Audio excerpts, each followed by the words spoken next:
जय हिंद साथियों, आप लोग कैसे हैं? उम्मीद करता हूँ कि आप लोग बहुत ही बढ़िया होंगे। ठीक है, तो आज की इस वीडियो में हम लोग क्लास टेंथ की हिंदी के मॉडल सेट दो, जिसमें से आपको हम 100 ऑब्जेक्टिव को इस वीडियो में याद करवाने वाले हैं। तो आप लोग वीडियो को शुरू से अंत तक देखिएगा, ठीक है, ताकि हम आपको 100 के 100 ऑब्जेक्टिव हमको याद करवा देंगे। और कितने ऑब्जेक्टिव पूछे जाएंगे ये भी हम आपको इस वीडियो में बताने वाले हैं। तो आप लोग शुरू से सुनिएगा, ताकि वहाँ से आप लोग को टेंशन नहीं होगा बोर्ड परीक्षा में जाने से पहले। या तो बोर्ड परीक्षा में आप लोग एग्जाम दे रहे होंगे, तो वहाँ पर आप लोग को ऐसा नहीं होगा कि कितने ऑब्जेक्टिव बनाना है आपको नहीं पता होगा। तो ये जानकारी हम आपको इस वीडियो में ही दे देंगे। तो आपका काम रहेगा कि एक बार अपने भाई बहन के पास इस वीडियो को शेयर कर देंगे। और अगर आप लोग चैनल को सब्सक्राइब नहीं किए तो चैनल को आप लोग जरूर सब्सक्राइब जरूर कर लेंगे। ओके। और किसी भी तरह का आपको आता है आपको वायरल क्वेश्चन, तो हम आपको सबसे पहले इस नंबर पर आपको हम सेंड करेंगे। इस नंबर यानी ये जो व्हाट्सएप ग्रुप का नंबर है एग्जाम प्री का, तो आप लोग जुड़ जाइएगा 90 65 71 94 39। चलिए तो स्टार्ट करते हैं, शुरू से अंत तक सुनिएगा। कह रहा है कि सेक्शन ए में जो है यानी खंड आ में जो है वस्तुनिष्ठ प्रश्न रहेगा, ऑब्जेक्टिव टाइप क्वेश्चन रहेगा। कह रहा है कि प्रश्न 1 से 100 तक के प्रत्येक वस्तुनिष्ठ प्रश्न के साथ 4 विकल्प दिए रहेंगे। ठीक है ना? प्रत्येक जो है आपको प्रत्येक क्वेश्चन के साथ 4 ऑप्शन दिया रहेगा, जिनमें से कोई एक सही है। इन 100 प्रश्नों में से 50 प्रश्नों के उत्तर अपने द्वारा चुने गए सही विकल्प को ओ मार्कशीट में आपको चिन्हित करना है। यानी आपको 100 क्वेश्चन आपको दिया रहेगा प्यारे साथियों, और 50 क्वेश्चन का आपको उत्तर देना है। ठीक है, और एक क्वेश्चन के लिए 1 नंबर मिलेगा, 50 क्वेश्चन के लिए आपको 50 अंक यहाँ से मिलने वाला है। आप लोग समझ गए होंगे। चलिए क्वेश्चन नंबर हम लोग फर्स्ट नंबर लेते हैं। आप लोग 4 से 5 सेकंड के अंदर इसका आंसर कमेंट बॉक्स में आप लोग जरूर बताते चलिएगा। किसी भी आप लोग को तरह दिक्कत नहीं होना चाहिए। ओके, क्वेश्चन नंबर देखिएगा। फर्स्ट में क्या कह रहा है कि बाबा साहेब अम्बेडकर संपूर्ण संपूर्ण वाग्मय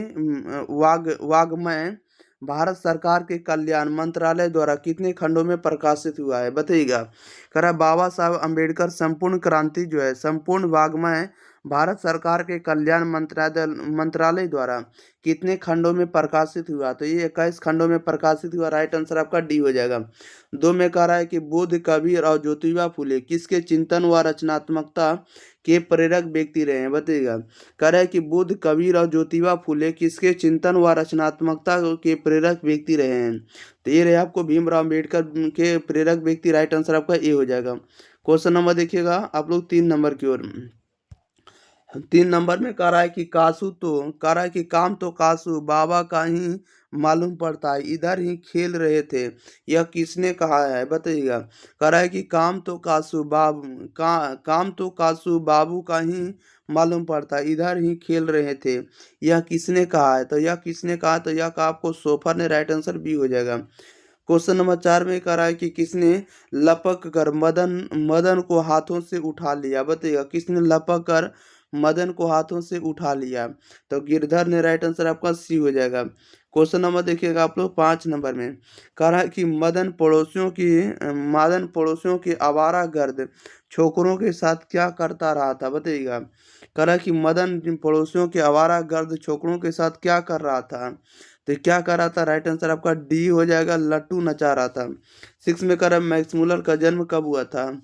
मैक्स मुलर का जन्म कब हुआ था? तो 6 दिसंबर 1823 को। राइट आंसर आपका बी हो जाएगा। क्वेश्चन नंबर देखिएगा 7 नंबर में।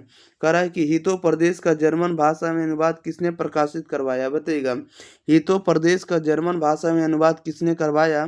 तब मैक्स मुलर ने करवाया। राइट आंसर सी हो जाएगा। 8 में कह रहा है मैक्स मुलर के अनुसार उनके यहाँ प्रचलित कहावतों और दंत कथाओं का प्रमुख स्रोत किसे माना जाने लगा?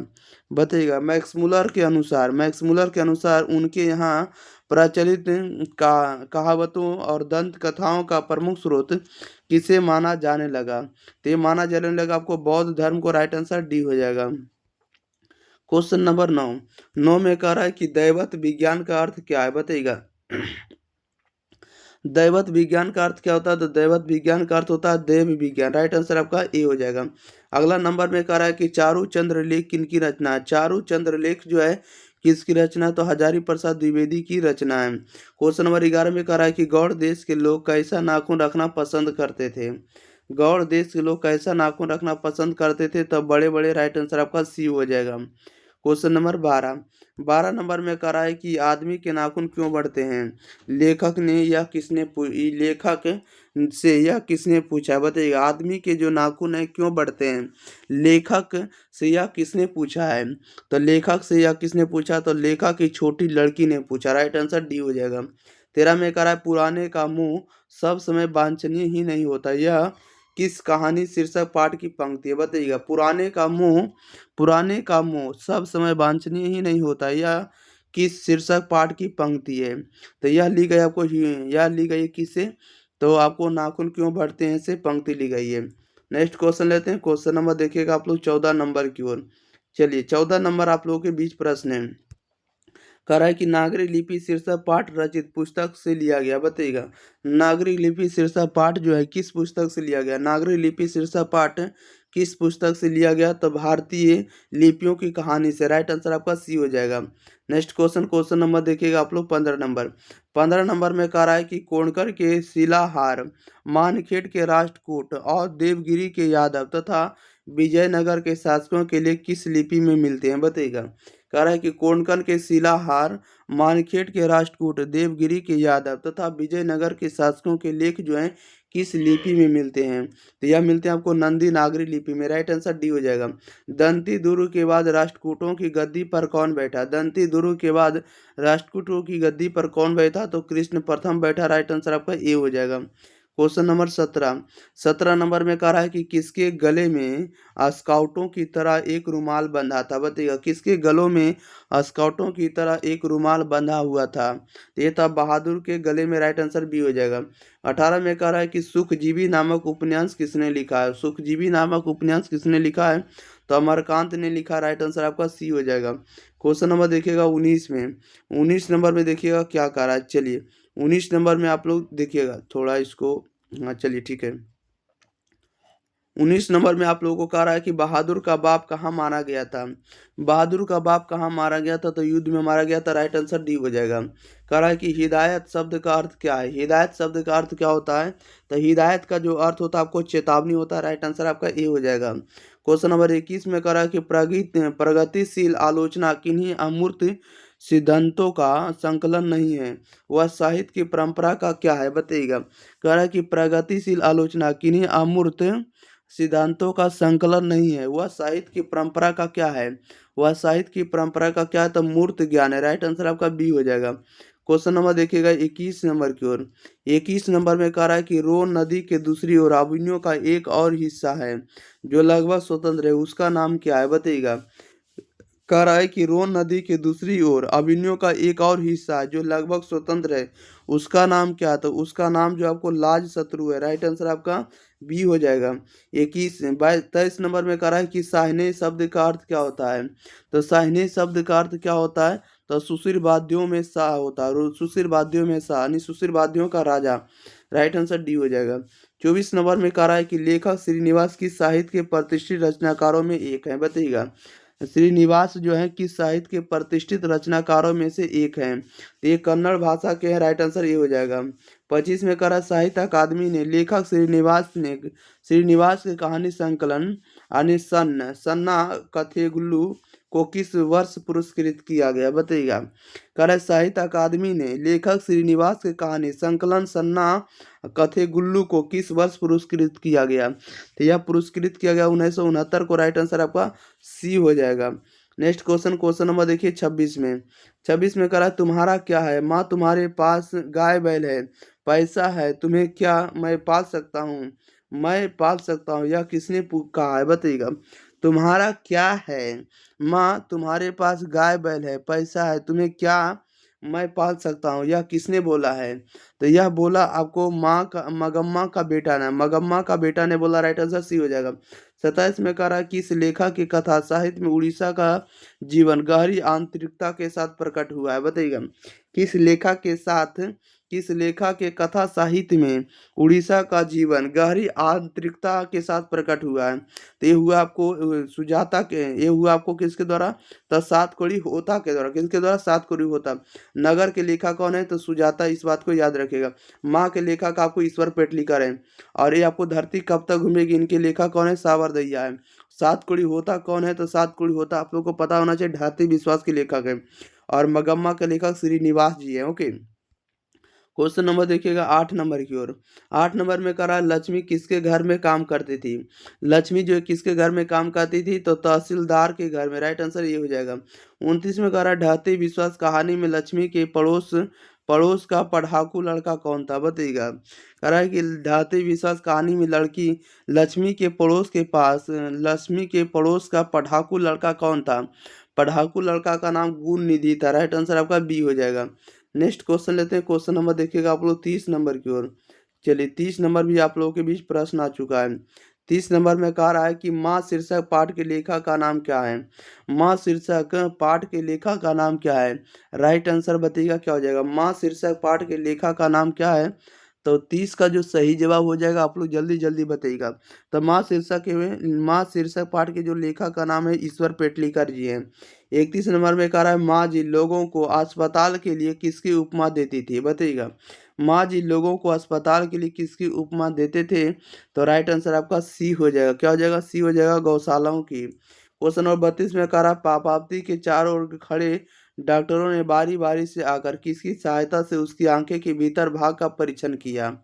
पापावती के चारों ओर खड़े डॉक्टरों ने बारी बारी से आकर किसकी सहायता से उसकी आंखों के भीतर या भीतरी भाग का परीक्षण किया? तो ये किया किसका? तो ऑप्थेलेमस स्कोप से। राइट आंसर आपका ए हो जाएगा। नेक्स्ट क्वेश्चन, क्वेश्चन नंबर देखिएगा 33 नंबर। कह रहा है कि अरे अपनी अमीरी दिखाने के लिए रसमलाई भेजी है क्या? यह किसने कहा है? बताइएगा। अरे अपनी अमीरी दिखाने के लिए रसमलाई भेजी है क्या? यह किसने कहा है? तो यह कहा आपको बिज्जू की पत्नी पुष्पा ने कहा। राइट आंसर आपका ए हो जाएगा।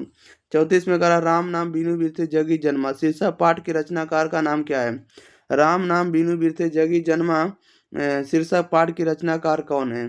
34 का राइट आंसर क्या हो जाएगा? तो गुरु नानक जी है। ओके, नेक्स्ट क्वेश्चन लेते हैं। क्वेश्चन नंबर 35 नंबर की ओर। 35 नंबर में कह रहा है कि आईनी का शब्द का अर्थ क्या होता है? आईनी शब्द का अर्थ क्या होता है?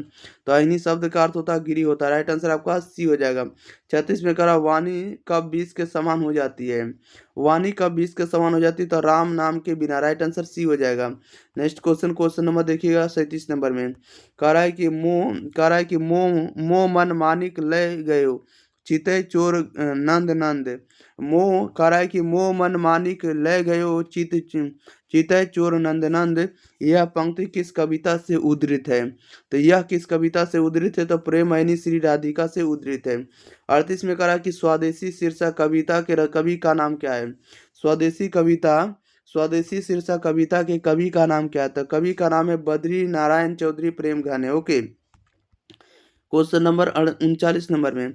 39 नंबर में करा निम्न में से कौन सी रचना बद्री नारायण चौधरी प्रेम घन की रचना है? बताइएगा। निम्न में से कौन सी रचना बद्री नारायण चौधरी प्रेम घन की रचना है?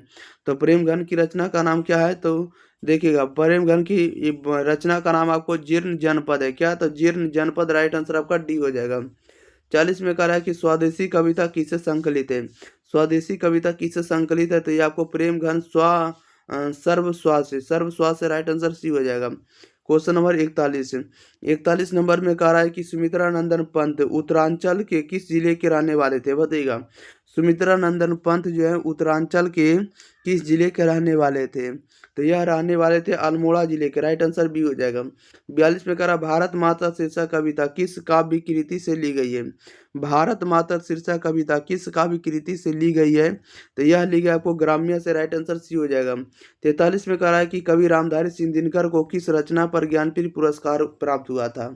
कह रहा है कि कवि रामधारी सिंह दिनकर को किस रचना पर ज्ञानपीठ पुरस्कार प्राप्त हुआ था? तो ये प्राप्त हुआ था उर्वशी पर रामधारी सिंह दिनकर को ज्ञानपीठ पुरस्कार। ओके, क्वेश्चन नंबर 44 में। 44 नंबर में कह रहा है कि देवता कहीं सड़कों पर गिट्टी तोड़ रहे देवता मिलेंगे खेतों में खलिहानों में। यह पंक्ति किस कविता से ली गई है? देवता कहीं सड़कों पर गिट्टी तोड़ रहे देवता मिलेंगे खेतों में खलिहानों में। यह पंक्ति किस कविता से ली गई है? तो यह किस कविता से ली गई? तो जनतंत्र का जन्म से। राइट आंसर आपका बी हो जाएगा।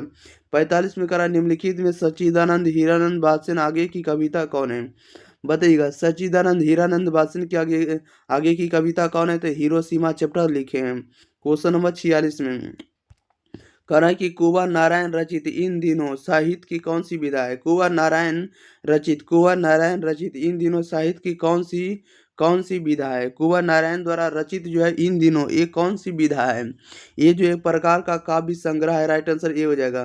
कह रहा है कि मेरी नींद के दौरान कुछ इंच बढ़ गए पेड़, यह पंक्ति किस कविता की है बताइएगा। मेरी नींद के दौरान कुछ इंच बढ़ गए पेड़, यह पंक्ति किस कविता की है। तो यह आपको हमारी नींद का राइट आंसर आपका बी हो जाएगा। 48 में कह रहा है कि कवित्री अनामिका के पिता का क्या नाम था। कवित्री अनामिका के पिता का क्या नाम था। तो श्यामनंद किशोर था। क्या था। तो श्याम नंदन किशोर। राइट आंसर ये हो जाएगा। क्वेश्चन नंबर 49 में कह रहा है कि अनुष्टुप किनकी रचना है। अनुष्टुप जो है किनकी रचना है। तो अनुष्टुप है आपको सुमित्रा नंदन पंत के। राइट आंसर आपका बी हो जाएगा। अनुष्टुप किनकी रचना, तो सुमित्रा नंदन पंत का सही जवाब हो जाएगा। चलिए क्वेश्चन नंबर हम लोग अगले नंबर 50 नंबर लेते हैं। 50 नंबर में क्या कर रहा है। 50 नंबर में कर रहा है अक्षर ज्ञान शीर्षक कविता में बेटा डाक के ड को क्या समझता है बताइएगा। अक्षर ज्ञान शीर्षक कविता में बेटा ड को क्या समझता है। 50 नंबर का सही जवाब बताइएगा क्या हो जाएगा। चलिए आप लोग इसका आंसर जल्दी जल्दी बताइएगा क्या हो जाएगा। 50 नंबर का आप लोगों से पूछा गया, ठीक है, थोड़ा वेट करिएगा। ओके चलिए 50 नंबर आप लोगों के बीच प्रश्न है। चलिए ठीक है। 50 नंबर में करा अच्छा ज्ञान शीर्षक कविता में बेटा ड़ा को ढ क्या समझता है। इसका सही जवाब आप लोग जल्दी जल्दी बताइएगा। तो देखिएगा 50 का जो सही जवाब हो जाएगा सी हो जाएगा, क्योंकि हम लोग समझते हैं डा को माँ समझते हैं और बिंदु को हम लोग क्या समझते हैं। तब बिंदु को हम लोग बेटा समझते हैं, यानी माँ के गोद में बैठा हुआ बेटा है। ओके ऑप्शन नंबर इसका सी सही जवाब हो जाएगा। डा को हम लोग क्या समझेंगे, माँ समझेंगे, बिंदु को बेटा समझेंगे। 51 नंबर में कह रहा है कि झरा पालक साहित्य की कौन सी विधा है। झरा पालक जो है कैसी कैसी विधा है। तो ये कहानी है। राइट आंसर ए हो जाएगा। क्वेश्चन नंबर 52 में कह रहा है मेरे बिना तुम प्रभु शीर्षक कविता किस कविता संकलन से ली गई है बताइएगा। मेरे बिना तुम प्रभु शीर्षक कविता किस कविता संकलन से ली गई है। तो यह ली गई देशांतर से। राइट आंसर आपका ए हो जाएगा। क्वेश्चन नंबर देखिएगा 53 नंबर में। 53 में कह रहा है कि जब मेरा अस्तित्व ना रहेगा तब प्रभु तब तुम क्या करोगे। यह पंक्ति की शीर्षक कविता से ली गई बताइएगा। कह रहा है कि जब मेरा अस्तित्व ना रहेगा प्रभु तब तुम क्या करोगे। यह पंक्ति की शीर्षक कविता से ली गई है। तो यह ली गई मेरे बिना तुम प्रभु से। रेनर मारिया रिल्के का जन्म कब हुआ था बताइएगा। रेनर मारिया रिल्के का जन्म कब हुआ था। 4 दिसंबर 1875 को। कह रहा है कि रेनर मारिया रिल्के की माता का नाम क्या था। रेनर मारिया रिल्के की माता का नाम क्या था। तो सोफिया था। राइट आंसर ए हो जाएगा। क्वेश्चन नंबर 56 कह रहा है कि हिंदी में स्वर वर्णों की संख्या कितनी है। हिंदी में स्वर वर्णों की संख्या कितनी है। 11 है। कह रहा है 57 में कह रहा है निम्न में द्विगुण व्यंजन कौन है। द्विगुण व्यंजन कौन है। तो द्विगुण व्यंजन आपको ड़ है। कौन है। ड़ है। 58 में कह रहा है योग ना होने पर भी जो साथ साथ रहे उसे क्या कहते हैं। कह रहा है कि योग ना होने पर भी जो साथ रहे उसे हम लोग क्या कहेंगे। तो उसे हम लोग कहेंगे अयोग वाह कहेंगे। राइट आंसर आपका क्या हो जाएगा। सी हो जाएगा। कह रहा है कि त का उच्चारण स्थान क्या होता है। त का उच्चारण स्थान क्या होता है। दंत होता है। राइट आंसर आपका डी हो जाएगा। क्वेश्चन नंबर 60 नंबर में कह रहा है कि निम्न में अघोष वर्ण कौन है। निम्न में अघोष वर्ण क्या कौन है। तो त है। कह रहा है कि एक ही ध्वनि जब द्वित्व हो जाए तब वह कौन ध्वनि कहलाती है बताइएगा। जब एक ही ध्वनि जब द्वित्व हो जाए तो वह कौन सी ध्वनि कहलाती है। तो वह ध्वनि कहलाती है आपको युग्मक ध्वनि कहलाती है। राइट आंसर आपका बी हो जाएगा। कह रहा है कि शयन शब्द का संधि विच्छेद क्या है। शयन शब्द का संधि विच्छेद क्या है। तो सो प्लस यन है। राइट आंसर आपका बी हो जाएगा। 63 में कह रहा है निम्न में अशुद्ध शब्द कौन है। निम्न में अशुद्ध शब्द कौन है। राइट आंसर आपका बी हो जाएगा। जयोतसना ये आपको गलत लिखा हुआ अशुद्ध शब्द है। क्वेश्चन नंबर देखिएगा आप लोग 64 नंबर में। कह रहा है निम्नलिखित चिन्हों में अल्प विराम चिन्ह कौन है बताइएगा। निम्नलिखित चिन्हों में अल्प विराम चिन्ह कौन है। तो अल्प विराम आपका ऑप्शन नंबर डी हो जाएगा। ओके एक बिंदु जो इस तरह से रहता है क्या होता है। अल्प विराम होता है। कॉमा को अल्प विराम कहते हैं। 65 में कह रहा है कि स्वर संधि के कितने भेद हैं। स्वर संधि के कितने भेद हैं। तो आपको 5 भेद है। राइट आंसर ये हो जाएगा। अगला नंबर कह रहा है निम्न में से जातिवाचक संज्ञा कौन है। जातिवाचक संज्ञा कौन है। तो जातिवाचक संज्ञा नदी है। नदी कहने से सारे नदी का बोध हो रहा है। जातिवाचक संज्ञा है। क्वेश्चन नंबर 67 कह रहा है कि संज्ञा के किस रूप से व्यक्ति या वस्तु की नर या मादा जाति का बोध हो उसे व्याकरण में क्या कहते हैं बताइएगा। कह कह रहा है संज्ञा के किस रूप से व्यक्ति या वस्तु की नर या मादा जाति का बोध हो उसे व्याकरण में क्या कहते हैं। तो उसे व्याकरण में हम लोग क्या कहते हैं, लिंग कहते हैं। राइट आंसर आपका बी हो जाएगा। कह रहा है नाखून शब्द कौन सा लिंग है, नाखून शब्द जो कौन सा लिंग है, तो नाखून जो होगा आपको पुल्लिंग होगा। राइट आंसर सी हो जाएगा। 69 में कह रहा है निम्न में तत्सम शब्द कौन है, बताइएगा। निम्न में से तत्सम शब्द कौन है, तो तत्सम आपको ओष्ठ होगा। राइट आंसर डी हो जाएगा। क्वेश्चन नंबर 70 नंबर में कह रहा है कि प्रियतम शब्द का स्त्रीलिंग क्या होगा। प्रियतम शब्द का स्त्रीलिंग क्या होगा, तो प्रियतम का संधि विच्छेद, प्रियतम का स्त्रीलिंग होगा प्रियतमा होगा। राइट आंसर ये हो जाएगा। कह रहा है कि साथियों की संगति से बुद्धि सुधरती है, यहाँ किस कारक का उदाहरण हुआ है, बताइएगा। कह रहा है कि साथियों की संगति से बुद्धि सुधरती है, यहाँ जो हुआ से का प्रयोग किस कारक का उदाहरण है। यहाँ से जो प्रयोग हुआ किस कारक का उदाहरण है, तो ये आपको करण कारक का उदाहरण है। राइट आंसर बी हो जाएगा। कह रहा है हिंदी में कुल कितने सर्वनाम है, हिंदी में कुल कितने सर्वनाम है, आप लोग जल्दी जल्दी बताइएगा। चलिए 72 नंबर का आंसर बताइएगा। तो हिंदी में कुल कितने सर्वनाम है, चलिए राइट आंसर बता दिए। ठीक है ठीक है, जल्दी जल्दी बताइए हिंदी में कुल कितने सर्वनाम है। तो इसका राइट आंसर क्या हो जाएगा, 72 का राइट आंसर बताइएगा। हिंदी में कुल 8 सर्वनाम है, कितने 8 है। राइट आंसर डी हो जाएगा। क्वेश्चन नंबर 73 कह रहा है कि जिन क्रियाओं का व्यापार और फल कर्ता पर हो वो ये क्या कहलाती है, बताइएगा। जिन क्रियाओं का व्यापार और फल कर्ता पर हो वो ये क्या कहलाती है, तो ये क्या कहलाती है, तो आकर्मक क्रिया। राइट आंसर डी हो जाएगा। नेक्स्ट क्वेश्चन ले लेते हैं। क्वेश्चन नंबर देखिएगा आप लोग सीधे 74 नंबर में। 74 नंबर में देखिएगा क्या कह रहा है। चलिए आप लोगों के बीच 74 नंबर आ चुका है। 74 नंबर में कह रहा है कि मैं घड़ा भरता हूँ, यह किस क्रिया का उदाहरण है, बताइएगा। मैं घड़ा भरता हूँ, यह किस क्रिया का उदाहरण है। राइट आंसर बताइएगा क्या हो जाएगा। 74 नंबर का राइट आंसर आपका ए हो जाएगा, सकर्मक क्रिया हो जाएगा। 75 में कह रहा है भूतकाल के कितने भेद है, भूतकाल के कितने भेद है, तो 6 भेद है। राइट आंसर आपका बी हो जाएगा। क्वेश्चन नंबर 6 कह रहा है उत्पत्ति की दृष्टि से शब्द के कितने भेद हैं, उत्पत्ति की दृष्टि से शब्द के कितने भेद हैं। राइट आंसर बताइएगा क्या हो जाएगा। 76 का राइट आंसर आपका सी हो जाएगा। कितने 4 भेद है, उत्पत्ति की दृष्टि से शब्द के 4 भेद हैं। क्वेश्चन नंबर देखिएगा आप लोग कितना नंबर, 77 नंबर में। देखिएगा 77 नंबर में क्या करा है। करा है कि घोटक शब्द क्या है, घोटक शब्द क्या है, तो घोटक जो है तत्सम शब्द है। करा है कि एक मात्रिक स्वरों की संख्या कितनी है, एक मात्रिक स्वरों की संख्या कितनी है, तो राइट आंसर सी हो जाएगा 4 है। कह रहा है कि वह शब्दांश जो किसी शब्द के अंत में जोड़ा जाता है वह क्या कहलाता है, वह शब्दांश जो किसी शब्द के अंत में जोड़ा जाता है वह क्या कहलाता है, तो उसे प्रत्यय कहते हैं। राइट आंसर बी हो जाएगा। कह रहा है निम्न में से देशज शब्द कौन है, निम्न में से देशज शब्द कौन है, तो चिड़िया आपको देशज शब्द है। राइट आंसर आपका सी हो जाएगा।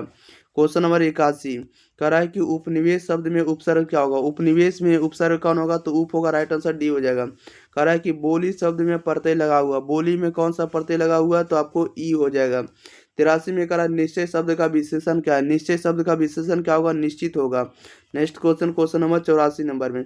84 नंबर में कह रहा है कि प्रतिदिन समास में कौन सा समास है, प्रतिदिन शब्द में कौन सा समास है, तो प्रतिदिन में समास होगा अव्ययी भाव समास होगा। 85 में कह रहा है किसी ना किसी तरह यह पंक्ति जो है यह किस पदबंध का उदाहरण है, किसी ना किसी तरह यह पंक्ति यह किस पदबंध का उदाहरण है, यह किस पदबंध का उदाहरण है, तब विशेषण पदबंध का राइट आंसर बी हो जाएगा। क्वेश्चन नंबर 86 कह रहा है कि मैंने भोजन नहीं किया इसलिए मेरी भूख नहीं मिटी, यह वाक्य जो है किसका उदाहरण होगा, बताइएगा। मैंने भोजन नहीं किया इसलिए मेरी भूख नहीं मिटी, यह किस वाक्य का उदाहरण है, तो यह उदाहरण आपको संयुक्त वाक्य का राइट आंसर ये हो जाएगा। कह रहा है कि चांद पर थूकना, मुहावरे का अर्थ क्या होगा, चांद पर थूकना मुहावरे का अर्थ होगा व्यर्थ निंदा करना। ओके नेक्स्ट क्वेश्चन लेते हैं। क्वेश्चन नंबर 88 नंबर में कह रहा है कि सुलभ शब्द का विलोम क्या होगा, सुलभ का विलोम क्या होगा, तो सुलभ का होगा दुर्लभ। राइट आंसर डी हो जाएगा। तालाब शब्द का पर्यायवाची शब्द क्या होगा, तालाब का पर्यायवाची क्या होगा, तड़ाग होगा। राइट आंसर डी हो जाएगा। निम्नलिखित 90 में कह रहा है निम्नलिखित शब्दों में अशुद्ध शब्द कौन है, निम्नलिखित शब्दों में अशुद्ध शब्द कौन है, तो उज्ज्वल। देखिएगा सॉरी निम्नलिखित में से कौन शब्द जो अशुद्ध शब्द है, अशुद्ध शब्द आपका उज्ज्वल होगा। उज्ज्वल में आपको 2 गो जार आता है, उज्ज्वल उज्ज्वली, ठीक है। नेक्स्ट क्वेश्चन लेते हैं। क्वेश्चन नंबर 91 में कह रहा है कि निम्नलिखित वाक्यों में अशुद्ध वाक्य कौन होगा, निम्नलिखित वाक्यों में अशुद्ध वाक्य कौन होगा, राइट आंसर ये हो जाएगा उसने जल्दी घर जाना था, वो गलत बोला, ठीक है। उसे जल्दी घर जाना था। राइट आंसर इस तरह से लिखना होगा। 92 में कह रहा है उद्योग शब्द का संधि विच्छेद क्या होगा? उद्योग का संधि विच्छेद क्या होगा? उत जोड़ योग होगा। राइट आंसर बी हो जाएगा। क्वेश्चन नंबर 93 में कह रहा है कि स के उच्चारण स्थान में जीवा किससे स्पर्श करती है? बताइएगा। स के उच्चारण स्थान में जीवा किससे स्पर्श करती है? तो जीवा किससे स्पर्श करती है? तो दंत को। राइट आंसर डी हो जाएगा। कह रहा है कि मेहतर शब्द का स्त्रीलिंग क्या होगा? मेहतर का स्त्रीलिंग क्या होगा?